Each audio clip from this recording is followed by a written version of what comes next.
امي عايزاني اخطب، فعايزك تقول لها سبب مقنع ما اخطبش عشانه. ماشي، بص يا حاجه، ايوه بصي يا حاجه بقى ركزي انت لو معايا. بتحب ابنك صحيح مش هترميه الرميه السوداء دي. ليه؟ لعده اسباب، اهمها لا انت مبسوطه انت وبابا في الجواز؟ والله انا امي ثبت لي الدين اول ما خطبت. ليه تصرف على واحده ما تعرفهاش؟ ده سبب رئيسي. عندك حق. خلاص قول لها مفيش، البنات اليومين دولت محدش واثق في نفسه. البنات دلوقتي ما بقوش بنات. بوم. ليه؟ بص ما ابعد عن حوار الخطوبه ده نهائي. ليه؟ يا عم ده نكد يا عم الحاج. متجوز من ورا.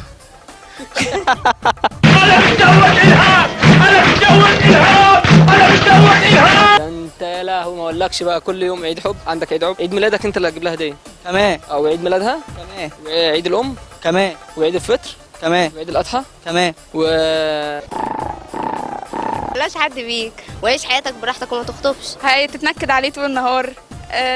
هيفضل يشتري بحاجات كتير. سمعتي يا حاجه؟ هيعيش حياته.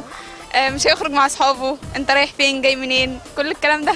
سمعتي يا حاجه؟ عايزه تنكدي عليا بدري بدري؟ وجع دماغ، المفروض تعيش كده حر لنفسك، دلع بقى وتعمل اللي انت عايزه. وجع دماغ لي بالظبط. مشاكل والحاجة غالية وهتقعدوا تتخانقوا كل شوية رايح فين وجاي منين؟ ايوه وما اتصلتش ليه بيا وشغلك اهم مني والجو ده. الست دي اللي ما دخلتش عليها طالع مني بالتلاته وغوري بقى يا غوري. هتقول لك بقى ما تكلمش اصحابك البنات التانيين وانا مش مكفياك. انا بقول لك بلاش، عشان انت لو عايزاه يبقى معاه فلوس مش هتخليه معاه فلوس.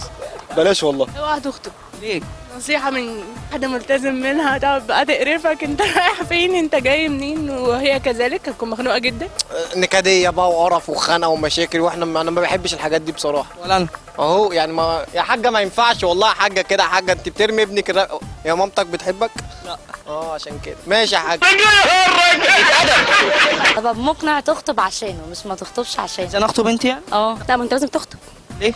عشان احنا نتخطب. يعني لما انت ما تخطبش هتتخطب لمين؟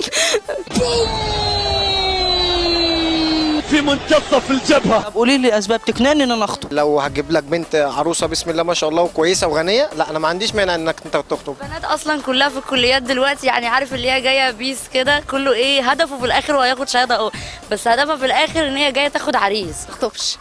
ليه؟ السنجله جنتل. بخطب سنجله جنتل. يعني انت برايك ان انا اخطب عشان اخطبكم؟ ايوه عشان لما هو انت لما تخطبوا احنا نتخطب. كلكم بقيتوا تتصرمحوا دلوقتي اصلا وما بقيتوش تخطبوا، بقيتوا كله بيحب التسليه، يتسلى وروش مع 1 2 3 4 والصلاه على النبي كده يعني فاتحين.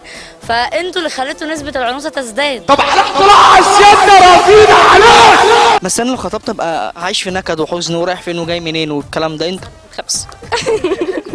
داخله على طمع. ليه وانا هتجوز بمزاجك؟ انا عايز اتجوز على مزاجي انا. طيب واحد مطقطق كده. لو انا هخطب وهتجوز، اتجوز عن حب ولا جواز صالونات من رايك؟ مش عن حب ان شاء الله. ان شاء الله. هتغرم ده ودباديب وشغل ياما. دباديب طول النهار بقى يعني. اي مناسبة لازم دباديب. ابقى اسمي محمد دبدوب على اخر الزمن. انا غرمت ياما يعني، اللي خلانا غرمنا مش على الحب، هنغرم ما نغرم على الحب. هتغرم يعني؟ شكلك صارف ومكلف. والله يعني. فانت عايز تخطب اخطب واتجوز على طول. ايوه انا عايز احب واتحب. مش عايز اتجوز. ليه؟ ليه؟ ما تفضل مقضيها؟ لا ولا بقضيها والله، ما بحبش البنات. ما بحبش البنات. يا عم مش ناقصه محن. امال صحابك دول؟ لا مش صحاب، وربنا ما اصحابي، وربنا ما اصحابي. لا على الحب. كفاية. لو هتجوز عن صالونات اتجوز ليه؟ عشان انت مش هتلاقي واحد تحبها، ولو لقيت واحد تحبها هتلاقيها عايزاك عشان كذا حاجه، او انت عايزها عشان كذا حاجه. انت لو عاوزتها هتعوزها عشان هي حلوه اموره بنت ناس عايشه في فيلا مش عارف ايه، غير لو انت مش مركز في كل الكلام ده هي هتعوزك عشان عربيه معاك فلوس هتخرجها تدخلها سينما تجيب لها ذهب تجيب لها كل الكلام ده، والكلام ده مش متوفر في عند جوه الصالونات. رد فعلك ايه لو خطبت واحده ما طلعتش هي فتاه احلامك اللي انت راسمها في دماغك؟ هو بص يا اسطى اقول لك على حاجه حلوه، انا بقى متجوز 4. 4؟